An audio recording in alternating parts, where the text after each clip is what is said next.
క్రమంగా Elon Musk అంటే పులిపోయి భూతం పట్టుకున్నట్టు ప్రపంచానికి ఇంకో దరిద్రం పట్టుకుంటున్నట్టుంది. ఇప్పటిదాకా కార్పొరేట్ పొలిటికల్ వ్యవస్థ అయినటువంటి అంతర్జాతీయ వ్యవస్థ అమెరికా నుండి కథలు నడిపేటటువంటి డీప్ స్టేట్ కథ ఏదైతే వీళ్ళ పేరేంటి సోరోస్ కథ నడుస్తుంది.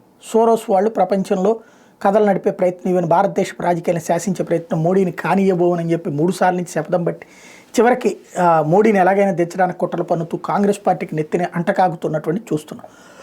ఇప్పుడు అతన్ని దెబ్బ కొడుతూ అతను ట్రంప్ను కూడా రానియకూడదు అనుకుంటే ట్రంప్ వచ్చాడు ఎలన్ మాస్క్ సహకారంతో. ఇప్పుడు ఎలన్ మాస్క్ ఆ ప్లేస్ ఆక్యుపై చేసుకుని తను మరొక డీప్ స్టేట్ తయారు కావాలనుకుంటున్నాడు. ఇది ఎలన్ మాస్క్ డీప్ స్టేట్ అనుకోవచ్చేమో. బ్రిటన్ రాజకీయాల్లో ప్రధానమంత్రిని దిగిపోమంటాడు, కెనడా ప్రధానమంత్రి గురించి మాట్లాడతాడు. ఏకంగా నువ్వు వ్యాపారవేత్త వ్యాపారం చేసుకో, లేదా ఒక మీడియా హెడ్గా ఉంటే నీ ఛానల్లో నీకు ఏదైనా ఛానల్ ఉంటే ఆ ఛానల్లో ఎడిటోరియల్ రాసుకో. కానీ ట్విట్టర్ అనేటటువంటిది ఏమీ మీడియా కాదు, ట్విట్టర్లో మీడియం అది. అంటే మనం చేసుకునే ట్వీట్లని హైలైట్ చేసుకునేట్టు. కానీ ట్విట్టర్ని అడ్డు పెట్టుకుని కథ నడుపుతున్నటువంటి వేళ ఆల్రెడీ కెనడా ప్రధానమంత్రి ఆగ్రహం వ్యక్తం చేస్తే బ్రిటన్లో ఉన్నటువంటి లేబర్ పార్టీ ఆగ్రహం వ్యక్తం చేస్తుంటే ఇప్పుడు జర్మనీ ఆ జాబితాలో జరిగింది. జర్మనీలో ఉన్నటువంటి ఫార్ రైట్ ఆల్టర్నేటివ్ ప్రత్యామ్నాయం అంటూ దాని వైపుకి మొగ్గు చూపుతున్నటువంటి వేళ ఇదే చిట్ట చివరి ఆశ అంటూ వ్యాఖ్యానిస్తున్నటువంటి వేళ బ్రిటన్లోనేమో రిఫార్మ్ యూకేని సమర్థిస్తున్నాడు ఇతను.